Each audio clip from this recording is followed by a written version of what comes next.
Next, we will have the panel discussion. Can we please bring the moderator to the stage, Dolly Matthew? And then can we also have the panelists, Angela Jacob, Dr. Helena Daniel, Bina Balivela, and Dr. Daya Prasad. Good afternoon, everybody. To our guests here, to our esteemed panel members, and our online viewers. We are going to start the panel. My name is Dolly Matthew. I have several years of experience in the finance industry, currently working for the state of Maryland as a program manager. I was given the opportunity today to moderate this panel discussion. The topic of this discussion is something that resonates with me, education as a foundation of women's empowerment. So we have chosen 4 specific topics. This is a broad topic. So we have education and career growth, balancing tradition and progress, financial independence for women, women's health and well-being, mental and physical. So I'll be introducing the panel members and asking a few questions in their fields of expertise. Then to summarize, we'll do a few key takeaway points of our discussion. We'll not take any questions from the audience today. We ask that if you have any questions, we have flashcards on your tables and pens. Please write them down and then forward them to me, and I can give them to the panel members to respond. And make sure you put your name or your email address. That'll be beneficial. Thank you. So as I introduce the panel, first we have Danya Prasad. Can you raise your hand? Yes. A full-time educator at Washington Adventist University, family nurse practitioner at a primary care clinic, who has been instrumental in implementing progressive policies in various educational institutions. An interesting fact about her, she has been a vegetarian all her life. Second, we have Dr. Helena Somerwell. Can you raise your hand? Thank you. A full-time working professional at the National Cancer Institute at the NIH as a surgical oncology nurse practitioner. She's also an adjunct faculty at Johns Hopkins School of Nursing and the Doctor of Nursing Practice Program and Mentoring. And during her spare time, she loves to crochet, bake, watch rom-coms. Next, we have Angela Jacob, who is a dynamic leader in finance and is an advocate for women's empowerment. Did I ask you to raise your hand? Sorry, Angela. She has extensive experience in financial operations, risk management, and business management. She's an entrepreneur and a mentor, promoting financial literacy and independence among women. Currently working as a senior financial consultant at Frontier, supporting DCA contract. One interesting fact about her, picture was taken of Angela and her daughter, Melissa. Melissa is in the audience today, that won an award at a Maryland Photographic Convention. Next, we have Bina. Give me a second. I have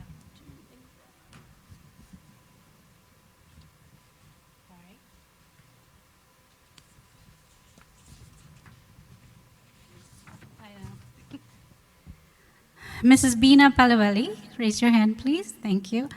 Lead perioperative nurse in the Ambulatory Surgery Center for Kaiser Permanente, who has studied the interplay between tradition and modernity in the women's lives. In her spare time, she loves to listen, read jokes, and laugh out loud, even if it's by herself. That's very interesting.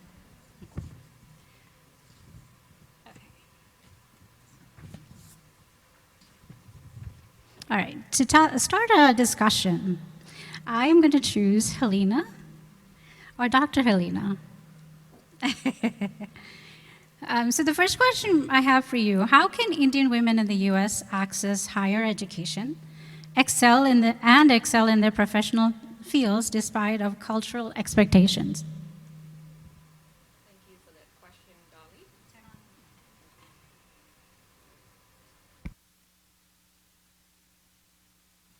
Thank you for that question, Dolly. Good afternoon, everyone.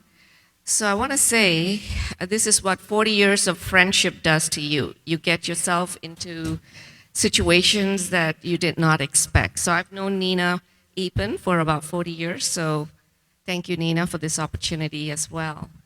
Um, so I think on a whole, when we look at our society, it's not the access to the education that where we are having struggles. I feel like as a society, we encourage our children to access higher education, and then they get into their jobs wherever they are. But as women, I think the career growth is where we sometimes struggle, and that's where we face some challenges, right? So if you are in middle management, how do you get to senior level opportunities? So that is to understand what's happening there. Why is there that hurdle there? You have to sort of understand what are the multifaceted challenges that are posed to our women.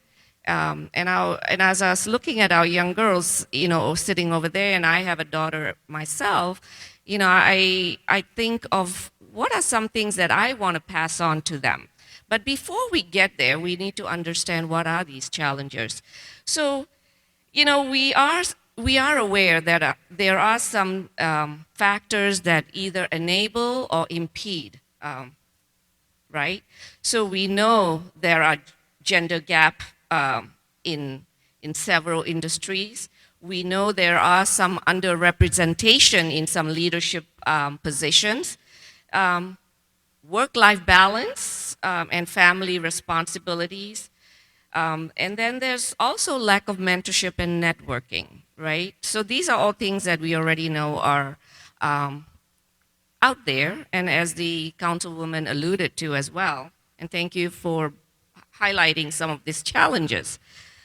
But there are also, we want to acknowledge there are enabling factors as women, right? As women, we have certain abilities that are God-given abilities that we bring as strengths to our positions. So some of these can be that we are able to manage multiple roles. And there are some improvements that we have seen over the years in gender neutral policies, that have opened up opportunities for women to move up the career ladder. And then also, as women, we have certain core competencies that are innate within us. If you come to SASDAC, you can see we have a lot of women who are spearheading a lot of the committees. They are the leaders of this church, I want to say that. And so I feel that, however, on the flip side, there are some barriers that we face as well. And that could be organizational barriers, personal barriers, societal barriers. So I want to say something like, what about organizational barriers? What are some things that are there for women to move through, from the mid-level to senior positions? And then also societal, what are the pressures that Indian women in general, because we're talking to Indian women here, what are some things that we have encountered? We are always told family first, so then what does family first mean? To what extent does family first mean? How about individual barriers? Are we sometimes self-doubting? Have you heard of the imposter syndrome? Do we also have things that, we are not confident about? So those are some things that I feel that we need to think about and address that in whatever profession we are in. I'm the vice president of Indian American Nurses Association of Maryland. So within that group setting, how can I work through that group to improve some of these situations that we're identifying? Thank you, Helena. Leah, did you have anything else to add on that factor? Well, I think Helena has actually covered most of what it is. Like she said, it is all there. It is about how we access it. And most times we do not access it because we are ignorant of how to access it. And I think the best way we could do this is to make this available for all people to see, hear, and do. And that's the best way, I guess, we can move forward in this women's education, particularly in this country. Thank you, Helena. Thank you, Daya. Going on, Bina, I have a question for you. How can Indian women in the U.S. maintain cultural identities while embracing modern values and lifestyles? Thank you, Dolly. I also want to thank Nina Epen for giving me this opportunity to be with you all today. Nina and I have been friends for many, many years. Actually, the friendship goes from the previous generation. Our parents were friends, very close friends, so I'm grateful for that. Thank you, Dolly.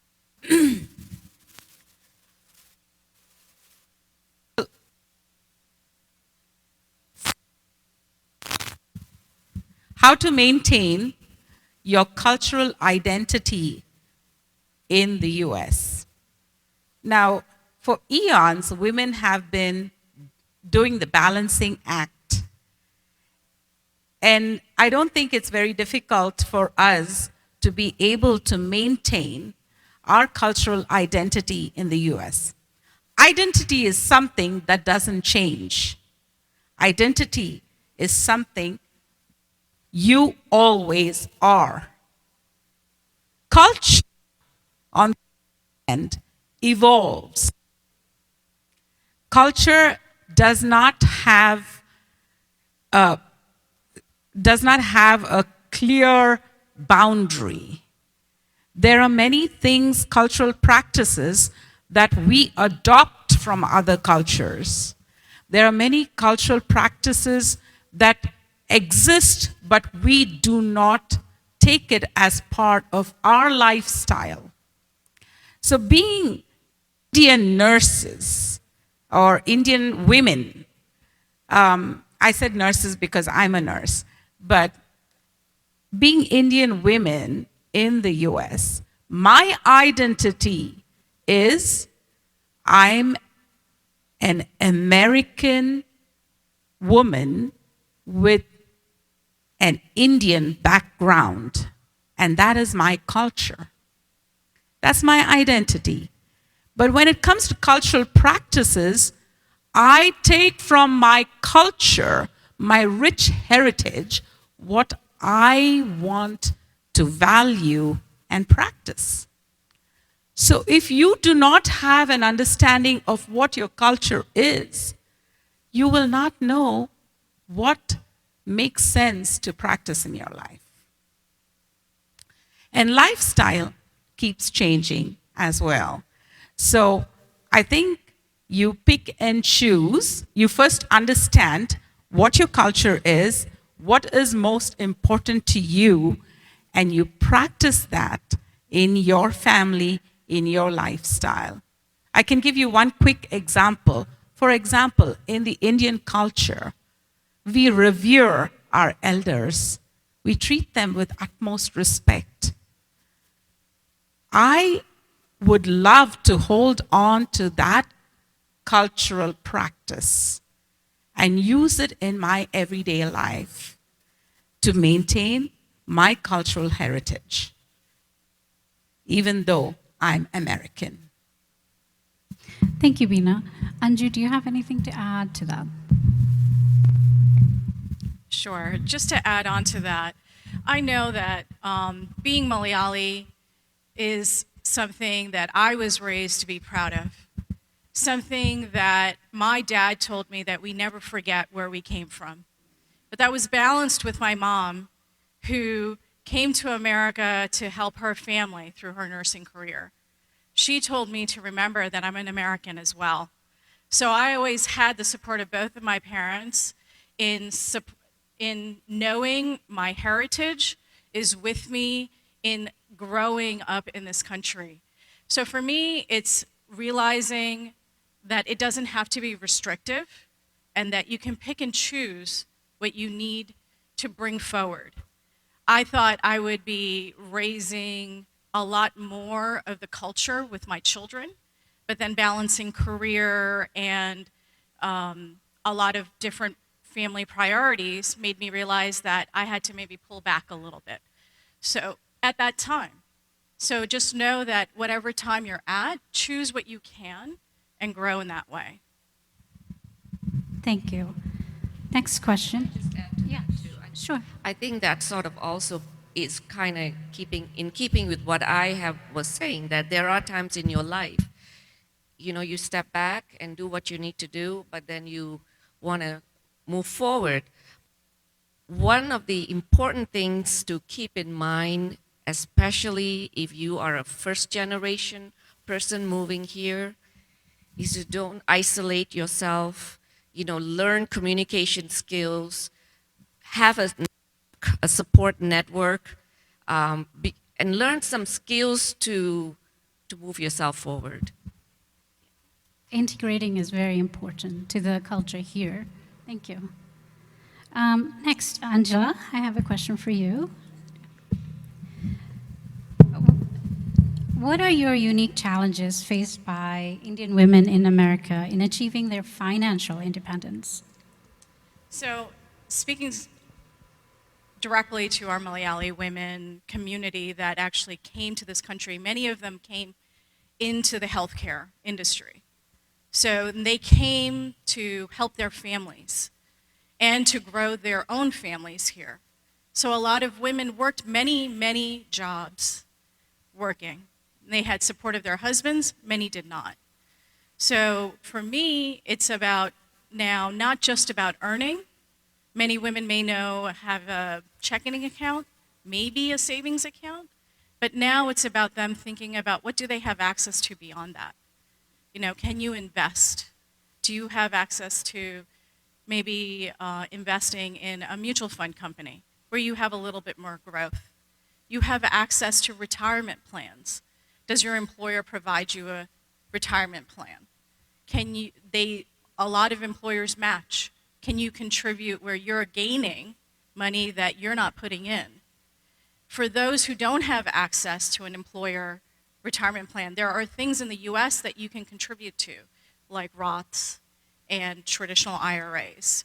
So there's options. And for our international audience, I will look up any questions that you guys want to know about in financial security for women. So I just want women to kind of broaden their thoughts about, it's not just about earning for your family and juggling the everyday. It's also about now doing generational wealth. We want to pay it forward, not just in our family, but for our grandchildren and the next generations of those who are coming. Thank you. Thank you, Angela. The next question about mental health challenges. Daya, how do societal expectations and cultural stigma impact the mental health of Indian women in the US? Thank you, Dolly, for the question. Now, I want to start off by saying when we define health, we talk about it holistically. When we say health, we talk about health as being physical, mental, social, and spiritual. One cannot be healthy if they are not mentally healthy, right? So this is very interconnected. But unfortunately, people look at physical health to be health in it all, but we do know that is not the case. Now, oftentimes we see people take a lot of effort to maintain physical health. Come New Year's, everybody is taking new resolutions about going to the gym, eating right, losing weight. How many of us may have thought about self-care? How many of us may have thought about care for me, myself, and I? It's all about taking care of others. Now, Indian women particularly, we are taught and we are raised to be caregivers. We are caregiving to our parents, later when we get married, our husband, and afterwards children, and then the community at large. Have we ever stopped to ask ourselves, when do we care for ourselves? Right? It's a question that I want each one of us to introspect on. Now, when we talk about stigma, we know stigma is a label that is attached to mental illness. Now, question for you is this. If you had a cold, a sore throat, how many of you willingly, without any shame, go to the urgent care or to the doctor? But let me flip it. What if you were beginning to feel sad and depressed? That you're not having the energy to get up and complete the tasks that you have to do for the day? How many of us would book an appointment with a therapist, as a psychiatrist, or a behavioral health specialist? We don't do it. Why is that we don't do? It is because there is a taboo attached to it, right? Now, if there is a taboo, what happens? People don't step out to ask for help.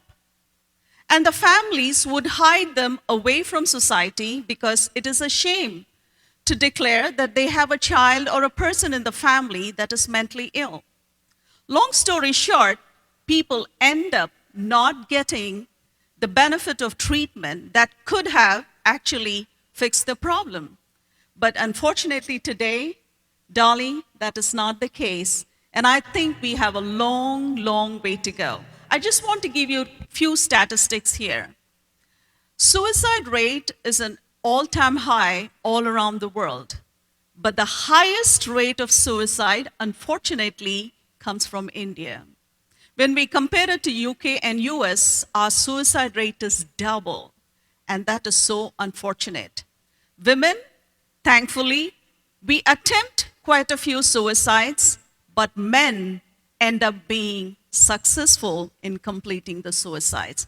Either way, it's not a good game, but we need to look into it to see how we can fix this problem. Thank you. Thank you, Dea. Helena, did you want to add something to it? No, what I wanted to just add is I think we put things in buckets. We say, physical health, right? But then when it comes to mental health, we could say, oh, there's something spiritual or religiously wrong. But I think health is health holistically. Thank you. Next question. Actually, it is for you, Helena. How can mentorship programs and professional networks support Indian women in navigating their education and career paths? Now you're talking my language. Mentorship is a big passion of mine.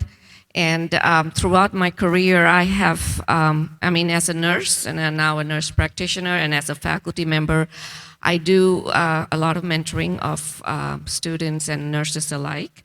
But speaking to professional women in general, I think we have to be intentional in what we want to do and seek out mentorship, really formal mentorship, so that you plan out your career how you want to proceed. Because things don't happen happenstance. Depending on where your career trajectory is, you do need to be intentional and seek out that support. And that's very crucial, in my opinion. And other professions, I work with a lot of surgeons and other in academia, those things are in place, but I find that in some other professions it is lacking. And then I think as Indian women, it is even more so because sometimes we don't speak well, we are a little hesitant, we lack confidence.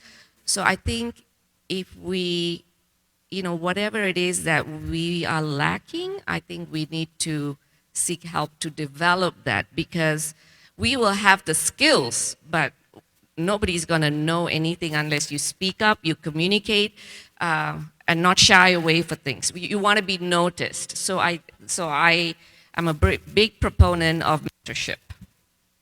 Thank you, Helena. Bina, next question. How do generational differences impact the balance between tradition and progress among Indian women in the US? Generational gap is a significant thing. And especially when in relation to traditions with Indian women, we all have to accept that the Indian culture is at least the traditional Indian culture was clearly gender biased.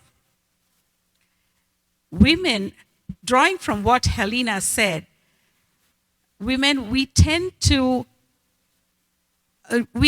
stay in the shadows because from the time we are born, from the time we can remember, we are taught to stay in the shadows. Let the man be the leader. Let him do the talking. You should only be quiet, seen, not heard. I remember one thing. Even as a child, I loved humor. I loved laughter. And my mother always would tell me, don't laugh so loud. Come on, humor is humor. Enjoy the joke and laugh out loud. If that's what makes you happy, do it. But in our culture, we have been taught to second guess ourselves, women. And I think that is a big obstacle for us to not only enjoy life to its fullest, but also to progress. And so because we are now in a modern generation, we need to step up our game. Educate the people in our family who have not had the opportunity to think progressively. Change those cultural practices which have no meaning, which are detrimental to our growth. Like Angela said, your cultural practices that you choose in your life should not be restrictive. They should propel you forward. That is why in all your cultural practice, don't accept anything at face value. Understand the meaning behind it and see if it is something that really vibes with your mindset. I hope I answered the question. Yes, thank you. That was beautiful. Anju, did you want to say something? Sure. I guess my experience was very different. I grew up with very dominant women in my life, in both my family and in my husband's family. So I guess I'm very blessed to see that from my grandmother-in-law to my mother-in-law to my mother to my grandmothers. They were the matriarchs. They may have let the men think they were running the show, but it was very clear that it was the women. So I have that example to hold up. I have a very supportive family, including husband. I actually fall into some of the traditional hiccups of thinking, oh, women's thing. And my husband's the one who tells me, he's like, no, we don't do that. I sometimes are like, when people come over, this is when I get, the hiccups, as I call them, is when he'll share, oh yes, I helped her with cooking or prepping. Anyone who comes to my house knows that he's also behind the scenes doing everything, But then I get embarrassed, especially when it's among our community. I'm just like, no, he shouldn't be saying that because then it looks like he's taking a lesser role kind of thing. He's letting the wife tell him what to do. But he clears it up for me very quickly. He's like, that's not how we're going to choose to be. So again, the balance. Thank you, ladies. To close this discussion, I just want to pinpoint 4 key takeaways from today's session. Career challenges from Helena's discussion. We learned about Indian women do acquire necessary education, rise up to certain levels at work, but often plateau, whether it's due to responsibilities at home or lack of opportunities that we seek out. How can we as a community support these women overcome these challenges? That's something for us to think about. Balancing tradition. Bina's discussion was great about balancing your tradition, choosing your traditional values, your identity. That was the main thing that I got out of it. So thinking about that, when we look and raise our kids or are in the process, think about that and acknowledge that we take what we can from our traditions that are good and impart them to our children. Financial independence for women, Angela emphasized. As many women are aware that they just have a savings account and maybe a retirement plan, but they do not think about how can we save, not just letting the husbands be responsible financially, but checking in and helping them out in the process would be great. So taking that, taking the various investment opportunities that we see out there and discussing it as a family together would be great. Next, women's health. Daya, you made an important point about mental health and physical health challenges faced by women. We do not take the time to invest in ourselves. We're so busy becoming wives, mothers, caregivers to everyone else. So taking a time to think about ourselves would be great. So these are some of the thought-provoking questions that we have as Indian women and we face in this community. I really want to thank this panel for coming together and discussing some of these questions and some of important points that you brought up. And thank you to our audience who have been patient and listening. So if you have any further questions, please notate it on the cards on the table and give it to me or Nina, and we will respond to that. Thank you.